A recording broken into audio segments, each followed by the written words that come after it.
Okay, Raw, not that great. I mean, I thought it would start off a little heavy. I mean, 3MB calling out the Shield. That's just asking for it. I mean, come on. Those guys just calling out the Shield is just, and because of what happened on SmackDown. I don't know. Bottom line, Drew Mack, that guy can sell an F5 like no one else. I mean, it reminds me of Rock selling Stone Cold Stunner. He just that guy needs to be out of 3MB and pushed badly. But we'll get to that in a little bit. Um, Overall, like I said, starts out like that. Then so start a bit strong, and then kind of downward spiral kind of thing, and the whole Ryback promo, which was can you really call that a promo? I think pretty much I would sum it up to him reading a teleprompter and not knowing, like just like Cena said, it's a teleprompter with a highlight reel. There you go. And like I'm a Ryback fan still. I love that he turned heel, and I love it that he did it last week, and I was there to see it live. I was there for so many things. It was history making for me to be at Izod Center, and it was also history making for me to be at 29.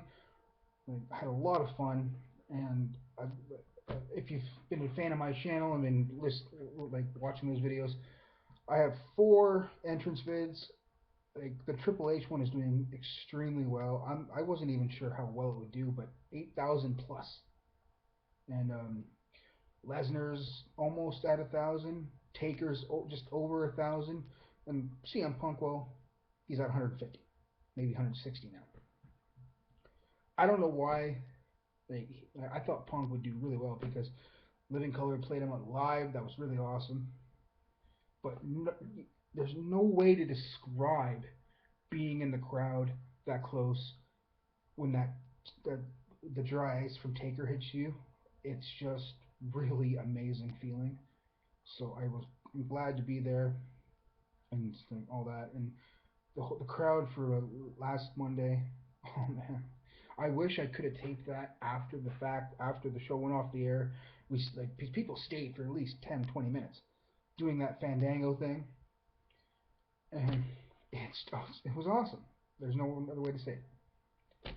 So hopefully, if you're a Facebook friend of mine, you know all the videos, and all the pictures from those 2 events are up on my Facebook. So, and if you're not a Facebook friend of mine, be one. Look me up, Steve Kelly. Um, Other than that, like getting back to Raw, 3MB called out the Shield, and they got Brock Lesnar, and which set up another year's worth of Brock coming out for 5 minutes, beating someone up, and going back home. He's back to the whole part-time BS again and not doing a match. So I thought, and then he gets a little challenging to Triple H, challenging him to a steel cage match. You really want to be in a steel cage with a guy that gave you a concussion, knocked you flat out at WrestleMania, and you really want to be enclosed in a cage with him? Brock, I don't know what you're thinking, but hey, if you want to do that, your thing, you know what you're doing apparently because you got Heyman on your side. And Punk coming out to talk about his loss to Taker does not have Heyman on his side, obviously, because he walked off, and Heyman was left in the ring, confused as hell. I'm guessing this will start Punk's little vacation time, and he deserves it after almost 500 days as champion. So I don't know what this will lead to. Hopefully, it'll lead to a face turn for Punk. I mean, so Brock and Heyman can focus on their thing, and Punk can be face again and doesn't need Heyman at all. But Heyman isn't. he's not like in a, he's always needed somewhere. So hopefully that'll be more talked about lately next week on Raw and the weeks to come.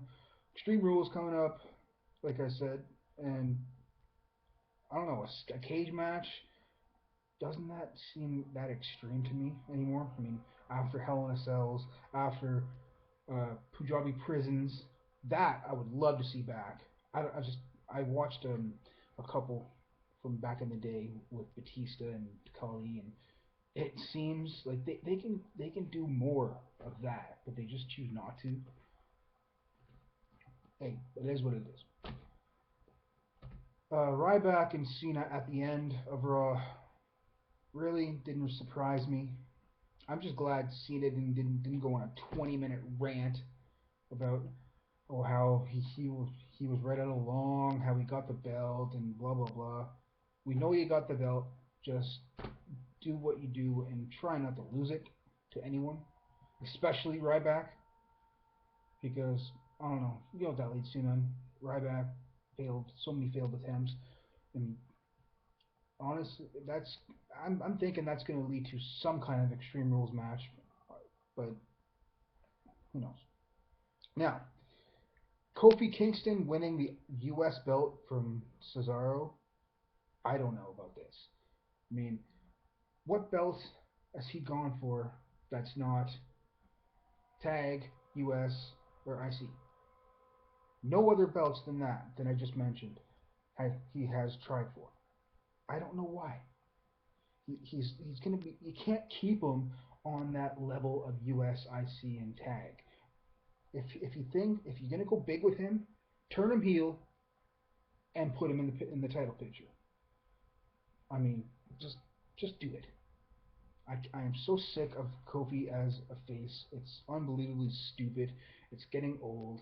Change him up, and you'll have a swagger on your hands. One that doesn't smoke and drink and get arrested.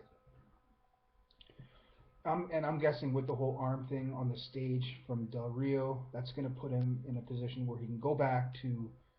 Um, I forget where he got his DUI, but he's got to go back there for a trial and court date, whatever.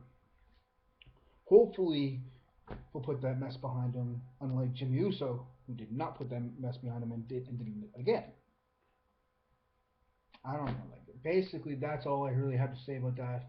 Like I said, find me on Facebook, Steve Kelly. That's the name. There's actually two accounts. The one that doesn't have my logo is my real account. The one that does have the logo is a fake account that I use. I basically I had to think I think I'll shut that down because it's not really useful. I thought it would be, but and yeah, that's it. Adios, my friends.